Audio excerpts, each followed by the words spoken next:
Hi, and welcome back to Growth by Design, brought to you by RX2 Solutions.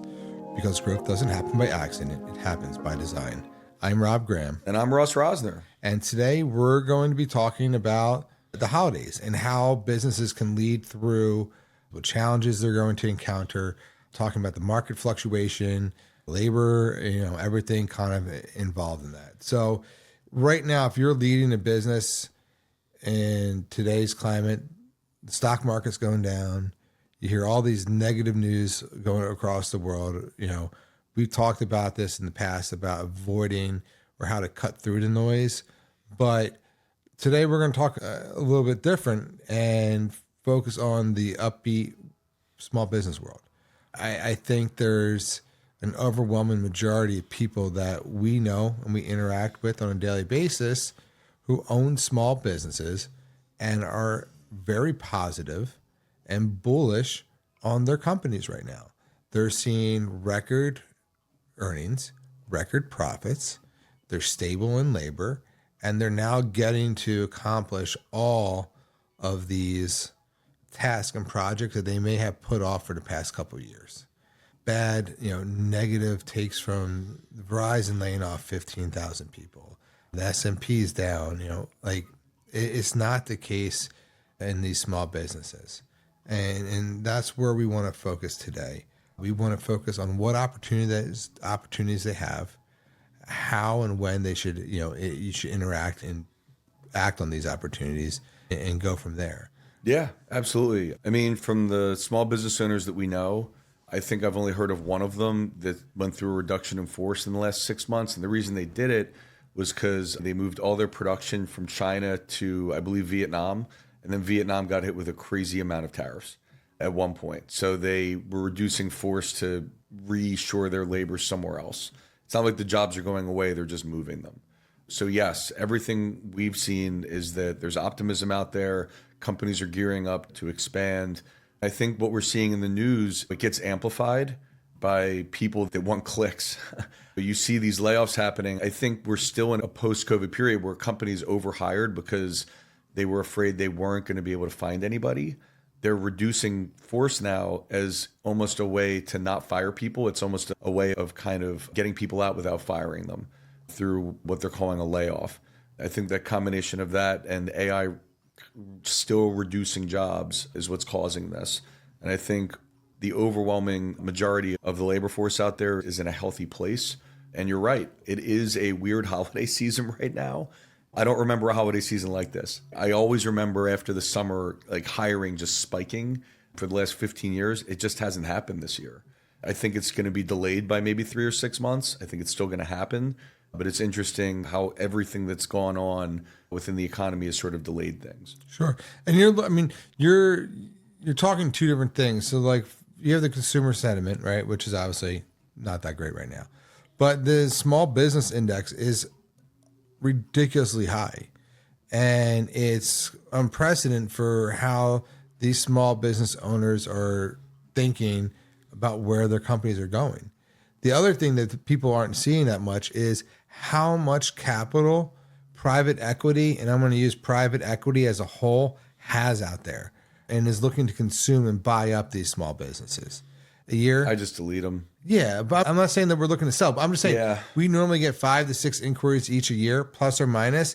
I've gotten about 15 to 20 over the past 8 weeks of people looking to lend us money to help us grow our business. Oh, lend money? Yeah. I get those 5 times a day. It's horrible. Well, I don't mean the text messages. I mean like the actual people from like PE based companies. Not like the junk, like, hey, we want to buy your house, call this number, but like from legitimate either family offices or, PE, VC kind of companies. They'll say, hey, we're looking to buy in. Your company feels or seems like it's going to fit our portfolios well. Let's do a discovery call.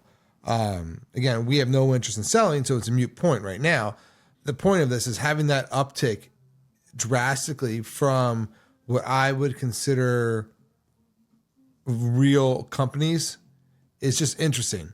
In the small business world, in a world that things are doing so badly right? This sector is still growing. And I think that if PE is seeing that, the small business owner is seeing that.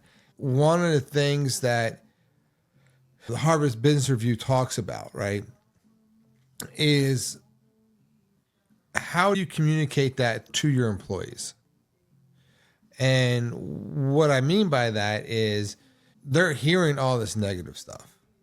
Your sales might be down. You might be tight on labor or whatever that is, but your profits are still going good and you're still flush with cash, right?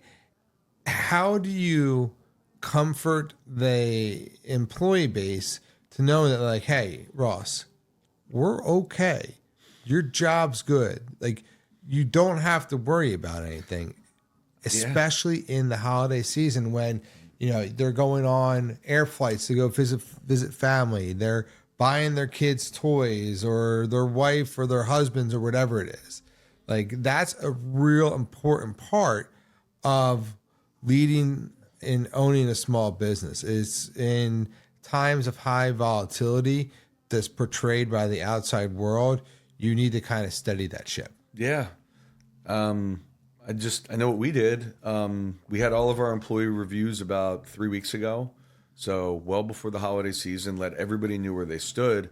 The other thing we did is we told everybody we're expanding, and we are. So we said, if you know anybody, we would love to get an intro because we're looking to hire. Yeah. Companies that are looking to hire typically aren't also looking to fire at the same time. So, if you were to talk to people or advise them on something, right? So we all know the old adage that defense wins championships, but what about offense? And this is talking specifically for small businesses. So right now, how do you grow? Is it through defense or is it through offensive strategies? Yeah. I mean, I kind of like to go back to Warren Buffett for things like this. I think he said with investing, and I think it applies here, when everybody's being greedy, be scared. When everyone's being scared, be greedy. And I think we're in a phase where a lot of people are scared. So I think companies should be greedy, and being greedy in this case is playing offense, which means that right now it's kind of a unique time because you probably can find an A-level player that you wouldn't usually be able to get. And that window is rapidly closing because once everybody starts hiring again, those A-level players are going to dry up.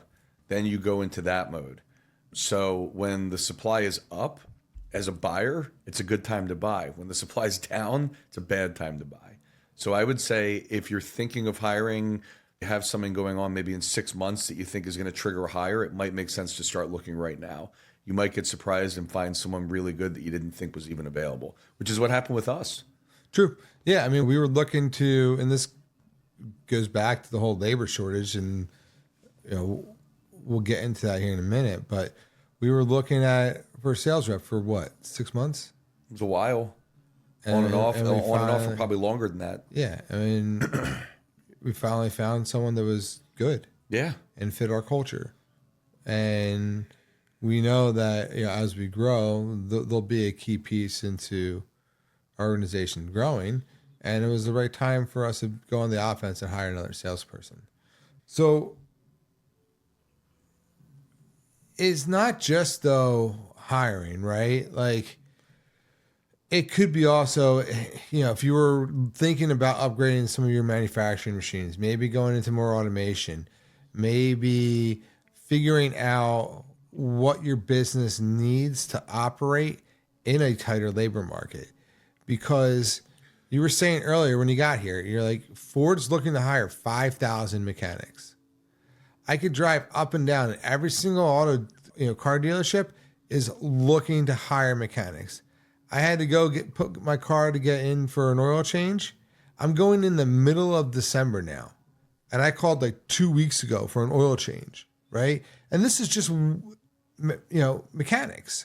So it might be the right time for your small business to look at what automation, what tech is it worth to go spend for your CapEx projects now to bring in, because despite all these people being laid off, there's a real labor shortage when it comes to skilled labor.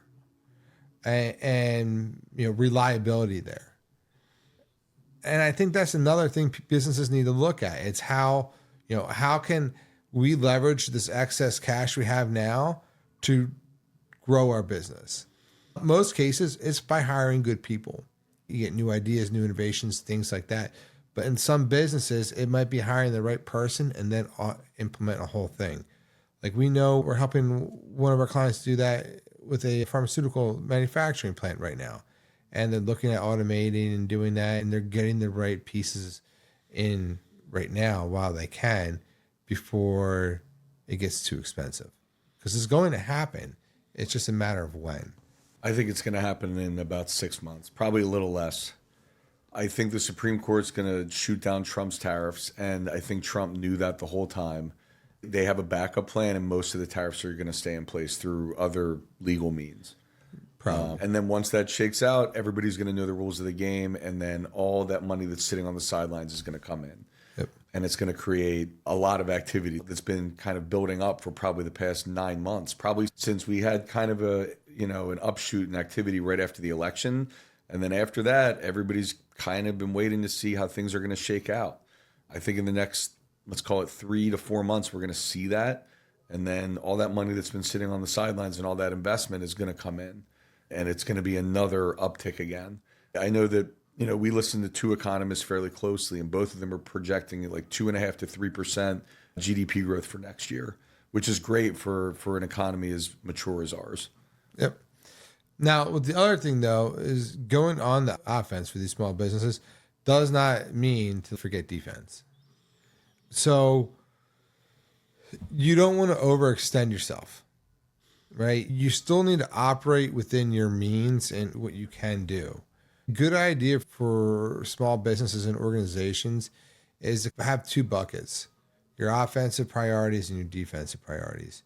Because what you don't want to have happen is for you to spend too much in hiring, or spend too much in technology, and then have some of those profits draw up and kind of go away.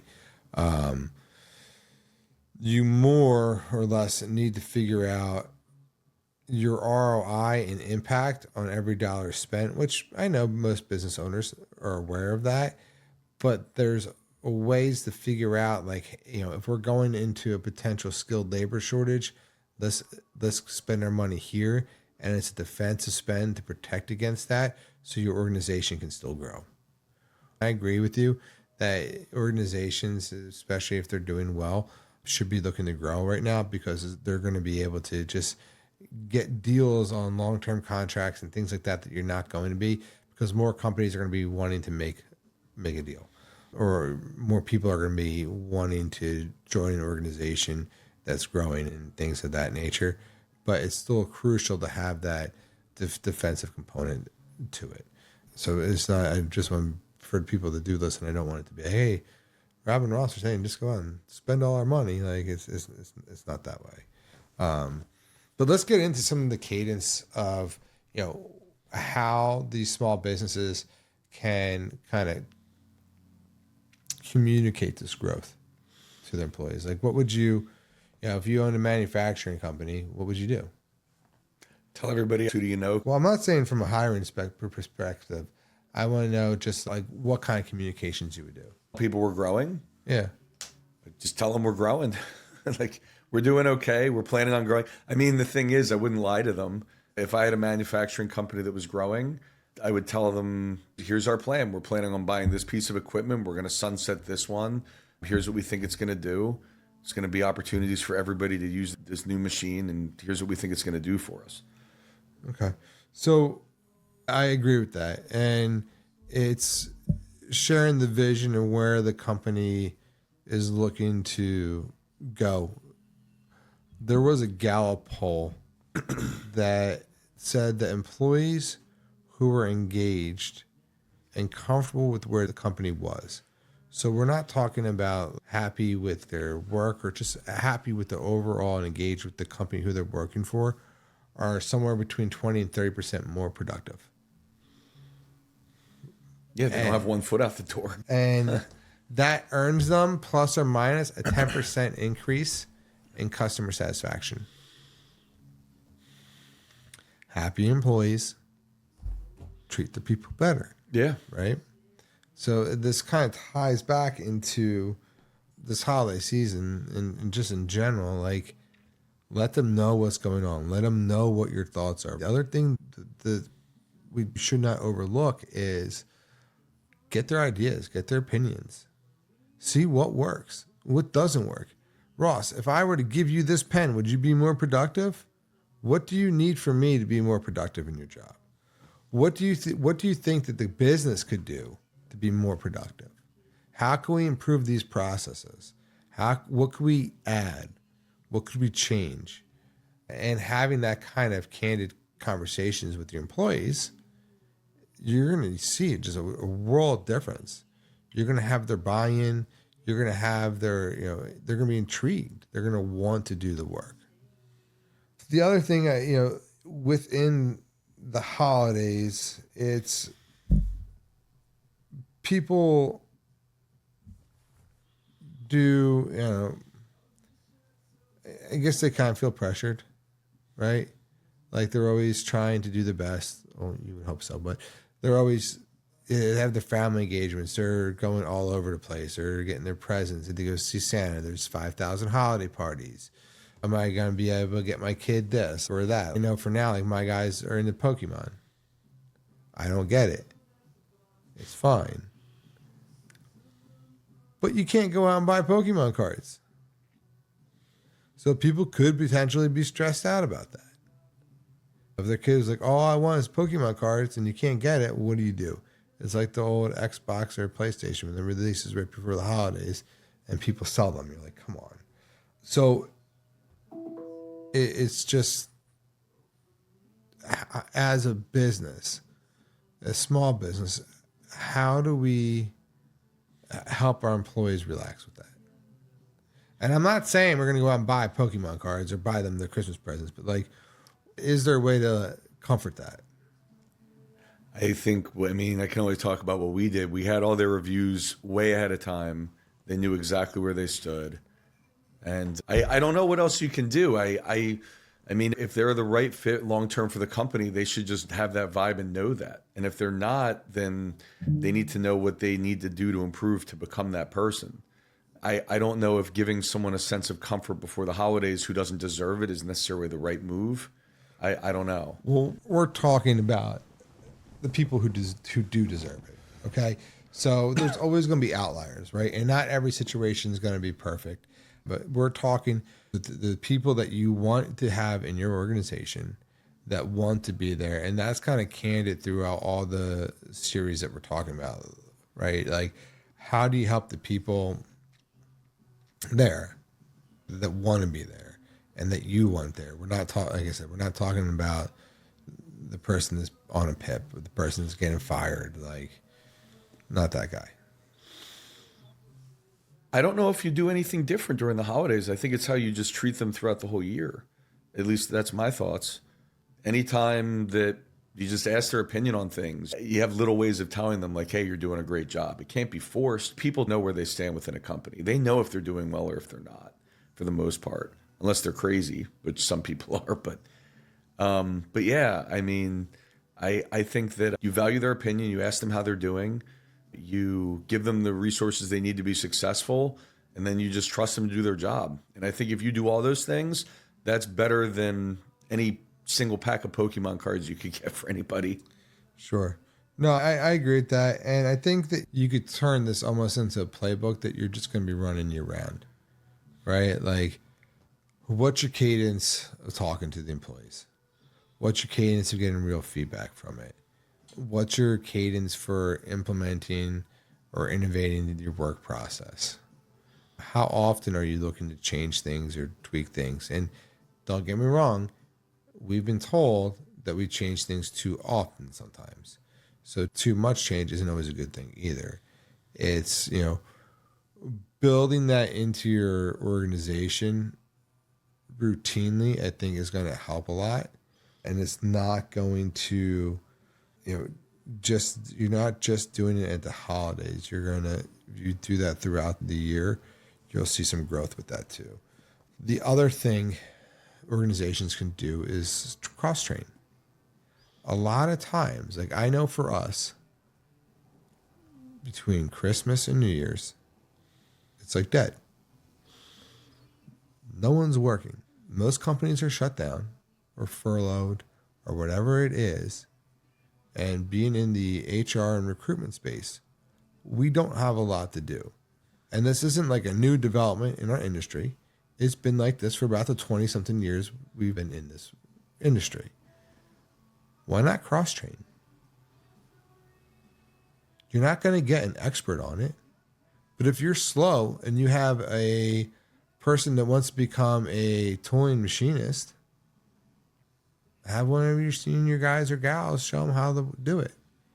If you have someone who does your finance, the FP&A, and they want to learn a little bit more about tax, have them sit down with the tax person and go through that. Not sure why anybody would ever want to learn more about tax, but I don't know either, but I'm just using it as an example. If you have a front-end developer and a back-end developer and they're a little bit slow, share some code, what they're doing. Same thing with us. The recruiters and salespeople, they could switch roles, see what it's like. Operationals, marketing, all this stuff, because you're going to gain a sense of appreciation for what someone else does in the organization. And you're going to learn more and more about how everything's made. And it just, again, reinforces the stability of your organization because now people know more than they did the year before. sure. And they may forget it. Like, don't get me wrong. They'll probably forget 90% of it 2 weeks later once they're busy doing what else they're doing. But every year, every downtime, you can add sort of this cross-training, mentorship, whatever you want to call it, into the mix. And you might get an idea out of it from somebody who's like, why are we doing it this way? We could do it this and this, and then new idea for you. What this is doing for small businesses is helping leaders lead by design and not by chaos, not by default, right? Everything that we do as small business owners and leaders within organizations is very calculated and needs to be done with the highest degree of thought. And by putting these practices in, especially in a time of chaos, in a time of could be cheer, it could be sadness. You don't know at the personal level for each one of your employees what the holidays brings. Some people may hate them, some people might love them, and some people might be completely indifferent to it. But having a clear playbook and getting them through step 1 through B, and then keeping that communication going year round is a very distinct thing that organizations that are growing do. And in order for your business to grow, you have to act with purpose. And this is communication is one of the key things there. So with that, I think we need to, or we should focus on these upcoming 6 months from an organization. I know you mentioned Glenmead and ITR, but the data is showing growth patterns regardless of what the market and the media is saying. So for small businesses, if I think this is going to be like the recruiting tip of the week for like the next 6 weeks. If there's a key hire that you need to make and you have the funds to safely do it, now is probably the time to start that process, because that key hire can be 25 or 100% more in 6 months. And on the flip side of it, if it's 100% less, we're all screwed anyways. So it doesn't really matter at that point. But that the data is pointing that things are going to be moving forward, and once it's going, it's just gonna go For probably the next several years. Yeah. Right. So get that person now. You have room to train them up, skill them up, and get them acclimated. And then once everyone's off to the races, you'll be way ahead of the pack. Yeah. So We're not just saying that. That's what we're doing. yeah, exactly. We're actually looking to hire a recruiter if anyone knows anyone next year. Which is crazy because it's only like a month away. Right. That is crazy. I always like that. Thank you again for joining us for another episode of Growth by Design, because growth does not happen by accident. It happens by design. If you like today's episode, please like, subscribe, comment below, and we'll look forward to seeing you on the next one.